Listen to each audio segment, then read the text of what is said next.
This video on YouTube is called Proof that Stalin and Mao were libertarians. Every turn of their political career, Stalin and Mao strived for cheap, efficient, and yes, limited government at the expense of their own party bureaucracy. To not understand how Mao wanted cheap, efficient, and limited government, Mao, who literally empowered the Chinese masses to literally set up their own local institutions of governance, administration. A limited government, efficient, limited government is when you're an authoritarian dictator who sends people out to murder all the other people that are in government. And what you're actually striving for is this libertarian form of efficient, limited government, a government that works quickly and swiftly, you know, because you killed everyone else. Mao was the guy whose little red books were distributed forms of sovereign authority.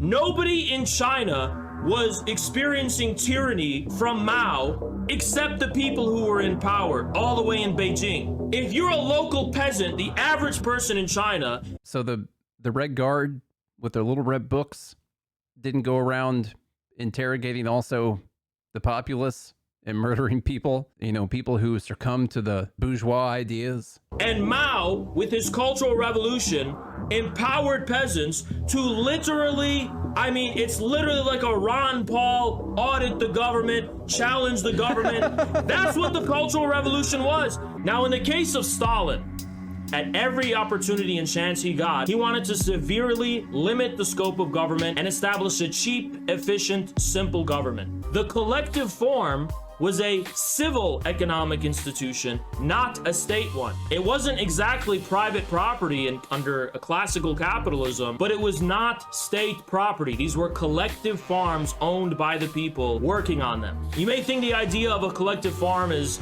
scary, whatever. This is perfectly in continuity with Russian civilization. And by the way, you had to do the collective farming and you had to keep up with the quotas, you know, or the state would kill you. The collective farm was a new, in Stalin's view, socialist form of civil property. The collective farms had contractual obligations to the state in the form of quotas, but all excesses to the quotas could be sold on the market. And they could do whatever they wanted with them pretty much. I like how he says they could do whatever they wanted with them pretty much. What's the pretty much? Oh, first off, there weren't any excesses because this was a stupid ass system.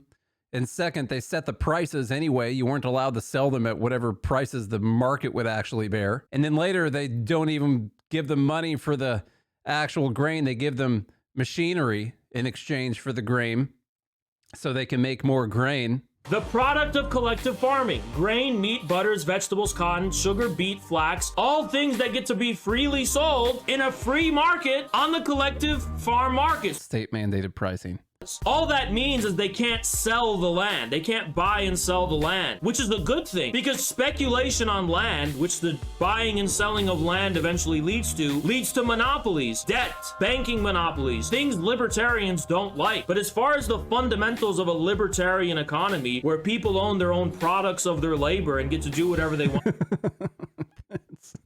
As most libertarians know, we can't have privatized ownership of land. Libertarians universally against private ownership of land because it's speculation. And speculation, of course, leads to monopolies, and monopolies lead to hate, and hate leads to suffering. You have more freedom when the land is public. You have more freedom when the instruments of production are public, depending on which instruments. I mean, there's a range of what that means. And what's the range? All I mean by libertarian is a general tendency toward wanting to limit the scope and scale of government and the powers of government. When you institute your own authoritarian dictatorship, you're making a streamlined, limited government where it is limited to whatever you tell everyone to do or you'll kill them. Basically, a Ron Paul revolution, if I've ever heard it in my whole life. Stalin, relative to his contemporaries, was a libertarian. He wanted to strengthen the civil institutions of the people at the expense of the centralizing state institutions. Stalin, and at every turn, wanted to give power to the people. Now, Stalin failed. Stalin failed because he didn't purge enough.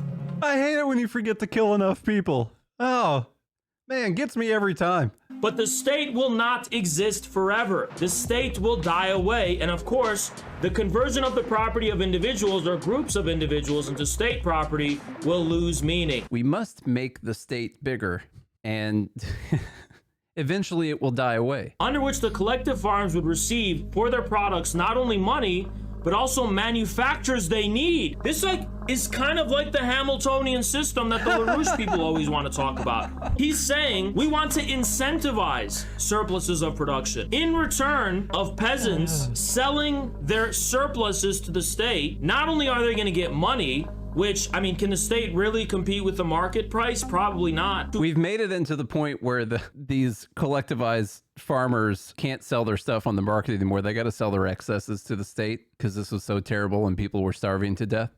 Millions of them. Now they're going to sell it to the state. But he's saying, well, not only are they going to give money, but they're also going to get equipment. And of course, the state couldn't compete with the actual market price. That's why they made the market price illegal. You worked under threat of death. In exchange, they would give you more tools to work under threat of death.